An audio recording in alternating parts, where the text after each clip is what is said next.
Years ago, I watched a movie, a real good movie, and the guy said, life's like a box of chocolates. Remember that movie? Forrest Gump. I think life is more like a football game. You do stuff and you hit. Right? Now, one thing about football, if any of you have been around the block, you watched it, they have technology involved. Right? Any game you look at, you're going to see the coach on the field with something that, like this on his thumb. And he's talking to somebody up there. They have the drones that are going around. So you do this play-by-play. You have the goalpost cameras. And what you see on television is adding together everything that's going on. Okay? And so I look at it as like a football game. Life is like a football game. Okay? Now, on your programs, this right here is our verse that we're going to talk to. It's real easy today. You don't even have to open the Bible in this. Okay? And this verse, it says, I waited patiently for the Lord. He turned to me and heard my cry. He lifted me out of the slimy pit, out of the mud and mire. He set my feet on the rock and gave me a firm place to stand. He put a new song in my mouth, a hymn of praise to our God. Many will see and fear and put their trust in the Lord. Let's pray. Father, we thank you, Lord, for your goodness and your mercy. Father, we're asking in Jesus' name that this part here, you would speak to our hearts. In all the different places, all kinds of different situations. But Lord, we're asking in Jesus' name that you speak to us so that we leave here having heard from you. In Jesus' name we agree and say, Amen. Amen. When I was doing some study on this one here, I actually had to move something around because if you go into the part over here, it says, he lifted me out of the slimy pit. Basically, the verse says, in your bulletin, I put the notes. So you can go home and as you share, because all of us are full-time ministers of the gospel. Remember the last time? All full-time ministers of the gospel, raise your hand. Okay, you got that. Whether you're standing behind the pulpit, if you call yourself a child of God, you are a full-time minister of the gospel. Okay? So as you go forward to share, somebody says, well, what did they talk about in church? Well, he wasn't on the platform. He preached from the floor, but he was good. You'll have something that you ever say, wait, let me back you up. You got to go. But in a few minutes, you can walk through this point here. God can do, Pastor Tom last week said something I really like. God loves all of us, and he chooses to use you and me. How many of us know all the good that you've done in your life? Raise your hand. Now, just keep your hands down. How many of you are acquainted with all the bad you have done in your life? The bad thoughts, the bad behavior, the bad actions, the bad words, etc., etc., etc. And God still chooses to use me.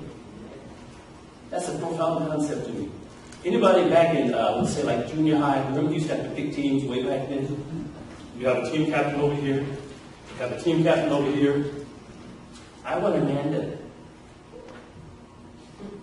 I want Bruce the next time. I want, and then you were the last one. Anybody ever had, or anybody was the last one? Who's the best?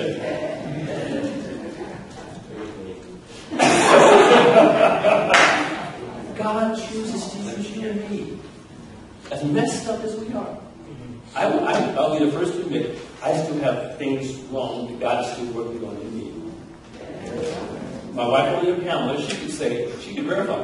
After service, Lord, is there anything God's still doing? She'll say, yes.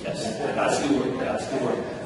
But the point is, I actually moved this little part where it says, while I'm in the slimy pit and mire, blood and mire, I moved that above, I waited patiently. Because again, you have to think about, in the context of David, he says, in the slimy pit, I waited patiently for the Lord. If you go a few verses down, he said he pulled me up out of the slimy pit. But while he was in the slime pit, but in mine, while he was there, he waited patiently for the Lord. Interesting concept. Normally, before when I read that verse, I think David's in his prayer closet. I'm waiting, you fall over. I'm waiting. No, the concept, he's waiting in the slime pit. He's waiting patiently for the Lord in the slime pit. What slime pits do you and I have today? Anything that you go through is like, I just can't get out of this hole. This is deep stuff. I mean, we're all quiet. Okay. For some people, slime pit can be depression, resentment, addiction, fear, family issues, loss, hopelessness, fill in the blank. Stuff that you're going through that you have yet to resolve. Now, there's some things like you and I, we could resolve in a heartbeat, right? Sprinkler breaks, go to Home Depot, get a sprinkler head, pop it in, we're done. Light bulb blows out, because you're such a prepared person, you go over to your light bulb case, pull out that light bulb. It's resolved. But there's some things in our life, as hard as we try, we cannot resolve. Family issues usually is a big one. And you know why that is?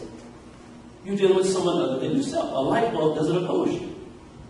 When you walk up to the light bulb and you don't touch me, I really don't like you. I remember what you did last Christmas. No, light bulb just sits there, you take it and you put it up there. But anytime you're dealing with a person, a will is involved. And a will sometimes can slow the process down. Okay? So in essence, he said, I waited patiently for the Lord. I waited in the slime pit, in the muck and the mire, in the bad stuff, in the bad situation. I waited patiently for the Lord. One of the biggest things, as you look at these first few verses, he's doing this. He's looking at God. A lot of times we don't look at God. We're looking at everything but. Anybody remember when Peter, when he's walking on the water? Remember that story back in Matthew? He's walking. Now, what happened as he was walking with Jesus?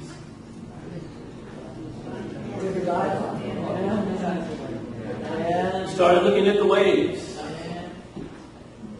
Took his eyes off of Jesus, and what happened? But he had the ability to say, Lord, save me. Wasn't it a deep, profound prayer? Just so was. Almighty God, save me, Lord, save me. So sometimes we don't have to get all deep and theological. Sometimes you just need to from the heart pray. And that's what you see in David. And you see in Peter. But again, now there's another part, being in the slime pit. Some of us, we have a tendency to complain while we wait. You know, you've heard of those people. Oh, God, I'm trusting God, but you never know how to. And that complaining kind of puts a cloud on your waiting. So you're not waiting patiently, you're waiting. But how do you wait? How do you wait? When you're waiting for the answer to happen, answer prayer, how do you wait?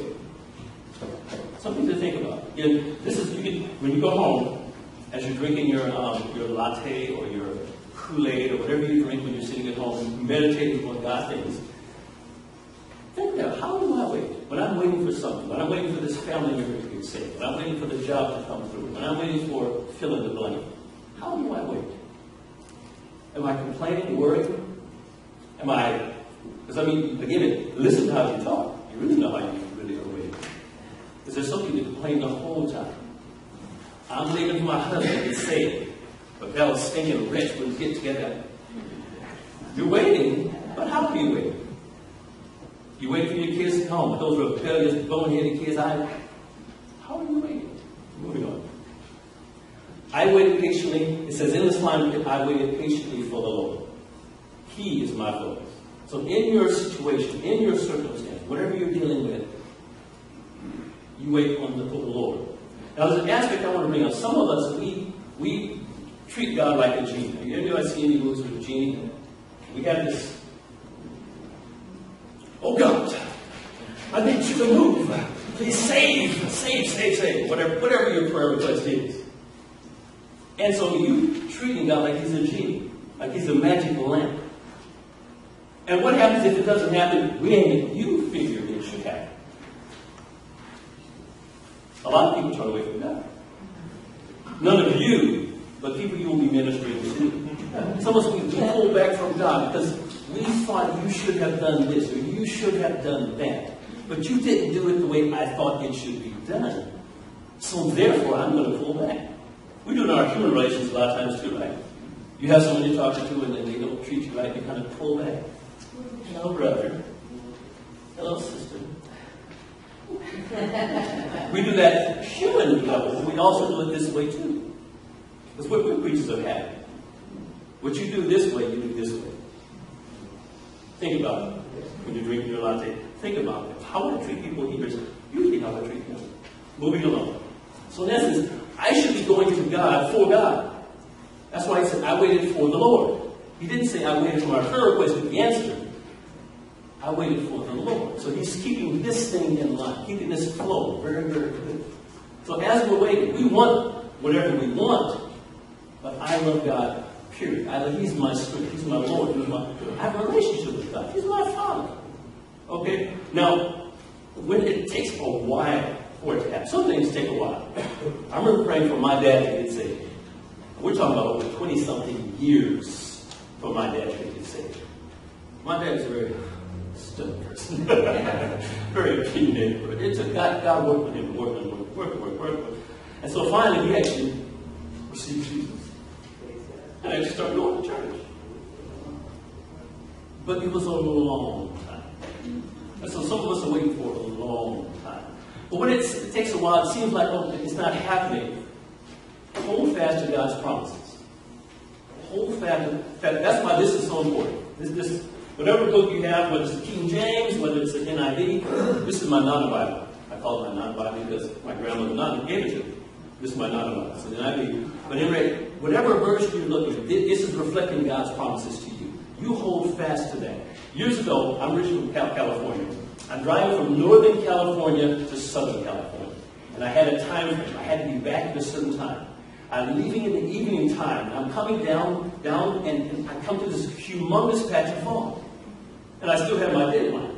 So what I did, it probably wasn't the safest thing to do, but because I could not see here, I looked at the little yellow things on the road, and I followed those.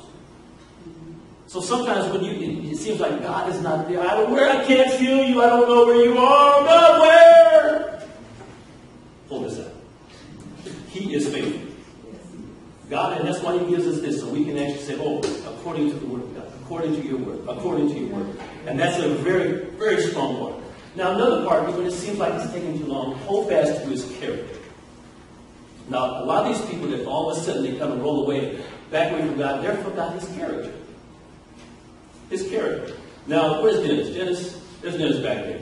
I have known since I've come to Florida. I'm a translator. Since I came to Florida, I've known Dennis for about 4 years. Dennis is dependable. Dennis is there.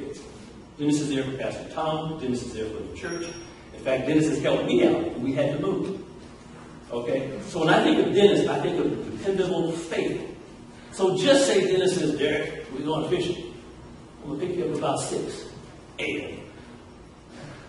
At 5:45, I'm going to be ready to go. Because Dennis, I know how Dennis rolls. I know how Dennis operates. Okay? Now, if 6 o'clock comes and Dennis is not there, I will not go into, oh, Dennis doesn't like me. He said, I don't know why. I don't know why he doesn't like me. He didn't show up. I would say something must have happened to Dennis. His car must have messed up. He didn't charge his phone, so he can't call me and say, Derek, I got a flat tire. Because I know his character. So this God that we're talking about, that you talked about, that I've talked about, this God, my Father, his character is what pulls me through. When things don't really happen the way I want them to happen, his character brings me through. I lock into his promises, but his character, who he is. And so I don't run around, God doesn't love me. No, that doesn't even enter my mind. Why? His character. God has defined himself as a loving God. So anything unloving he can't do because that's not his character. Right.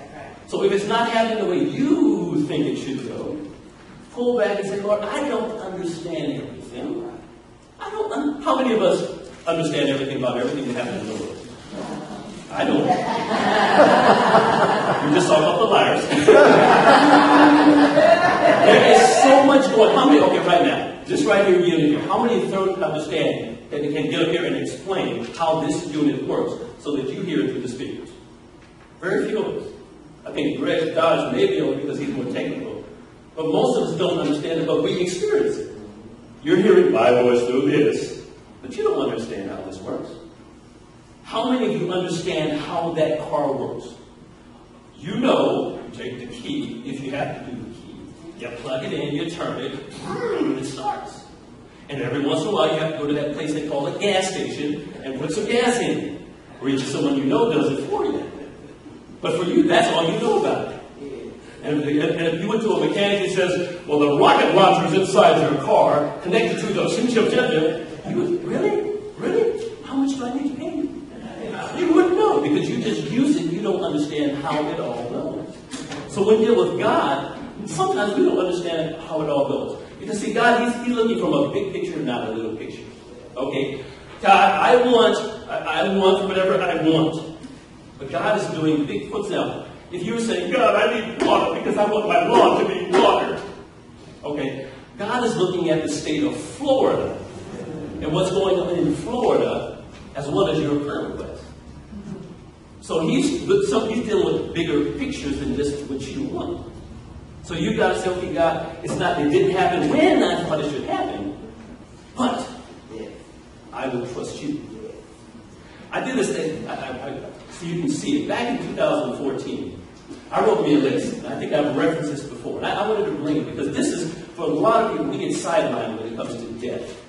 Somebody's dying. Although God has a different view about dying, our human view is, I lost my grandmother in my case. I lost my cousin in my case. And then we get mad at God because we wanted them to stay. We wanted them to stay. Okay. On my list is that you're real close. This right here is Derek Demery, Pamela Demery. Currently, I revised this. Currently, Derek is 60 and Pamela is moving around. Okay. I have a proposed column. See, proposed. I plan to die at 128. And there's a bunch of years more than Pamela because I want to do it at the same time. I don't want her left without me. Okay. So I have every reason to go to heaven together. Now I have Nana, my grandmother. She's in heaven.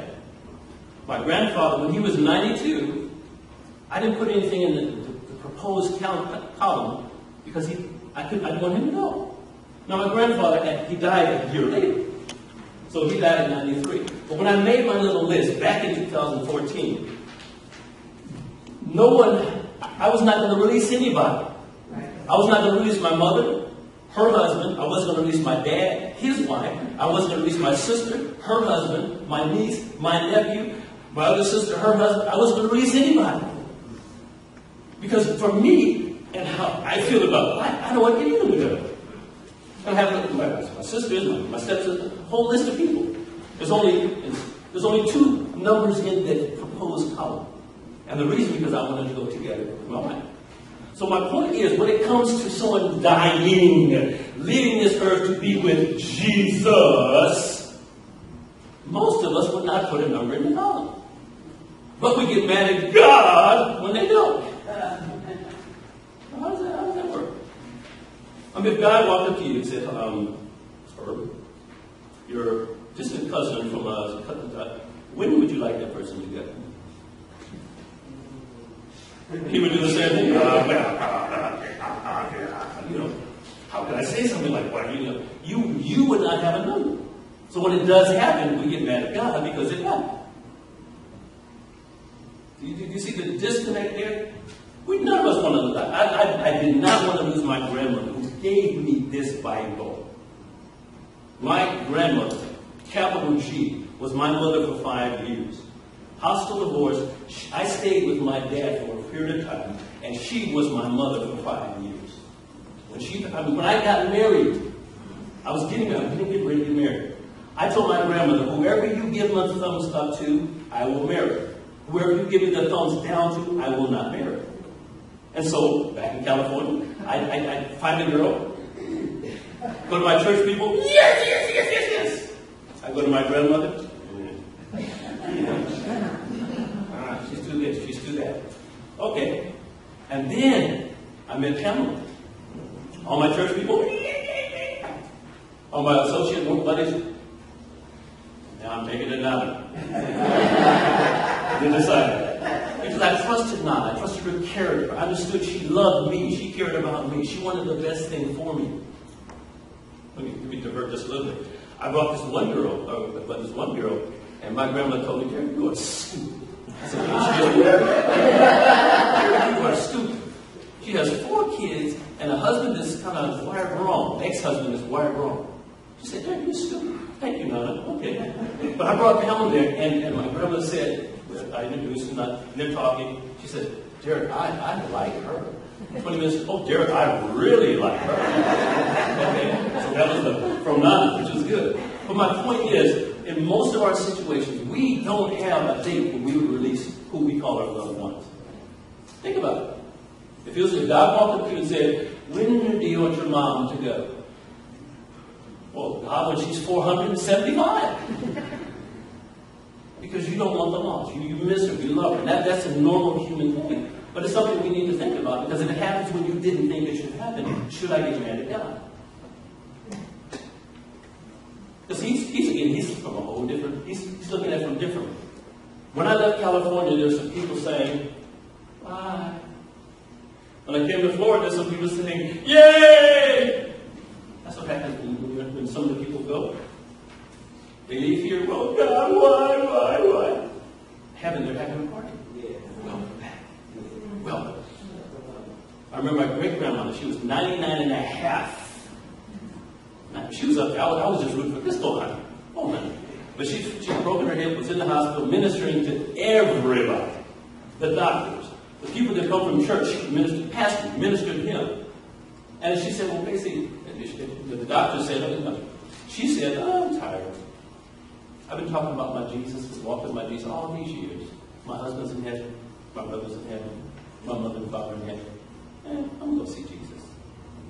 And she had to go. On Arya, we could be, oh, God, Kelly, why did you go? But she was ready to go. She had done her course. She was ready to go. And so I just wanted to bring that aspect. Sometimes when that happens, people get all upset at God. Why are you out there? Well, when would you have let that person go? When would you have said, this is my time, I'm going to release that person? You're probably like me. You'd have a good sheep. I like the part, he said, he turned to me. He turned to me and heard my cry. Something had been worked into me, something had been worked out of me. See, that's some of us as we're praying for stuff in our slime pit, the stuff you're going through.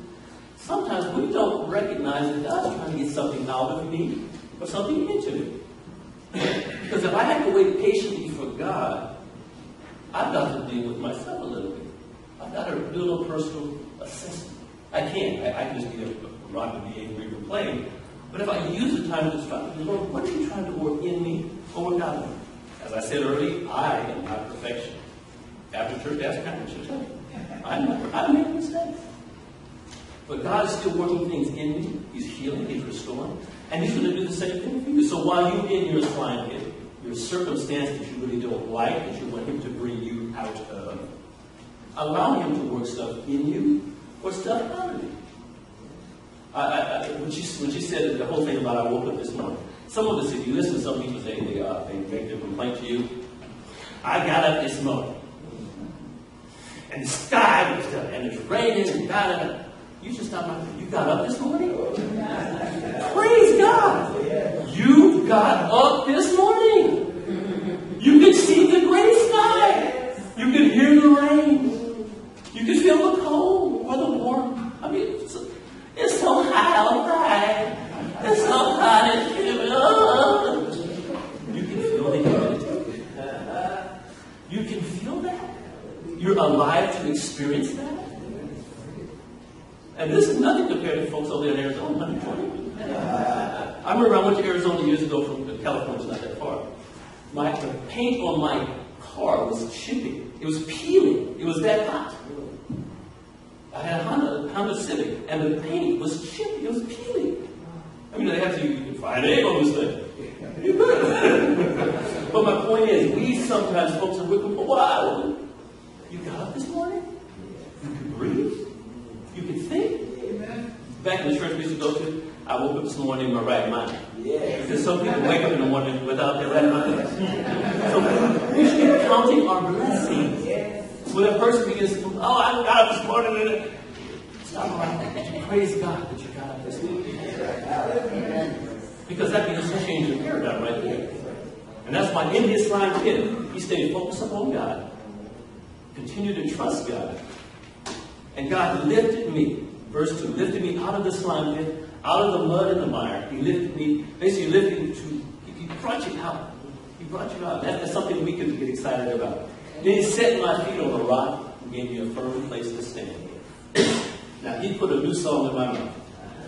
That's the stuff. I hear a praise to our God. Many will see in fear, but they trust in the Lord. That's what's supposed to happen. When you get out of your slime pit, there should be a new song in your heart. He delivered me. He brought me out. He set me free. And now you begin to share that with other people. Because there's only one thing about experience. Like a lot of times we as church people, we get out there and we try to talk theology. The Bible says, the Bible says, the Bible says. The Bible says it.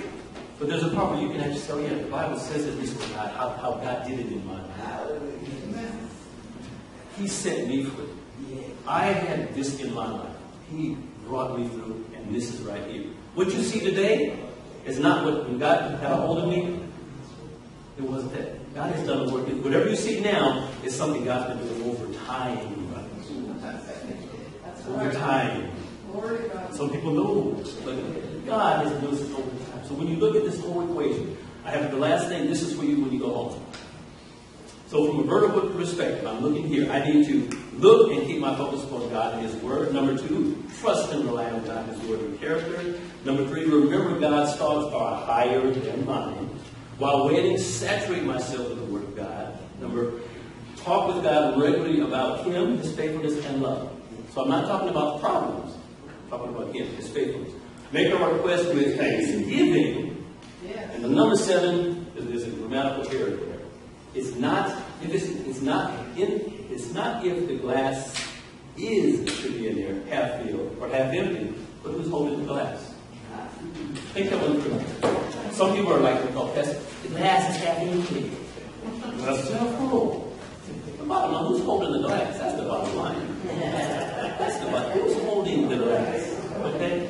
Father, we thank you so much for your goodness and your mercy. We thank you, Lord, for your word. Father, we ask that you give increase in holiness. We need you to work in our hearts. We need you, Lord God, to transform us.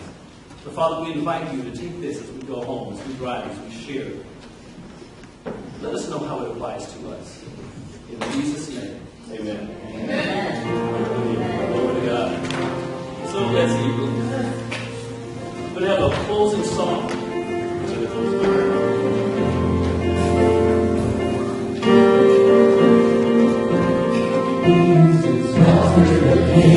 Exalted on high, praise Him. He is exalted forever, exalted.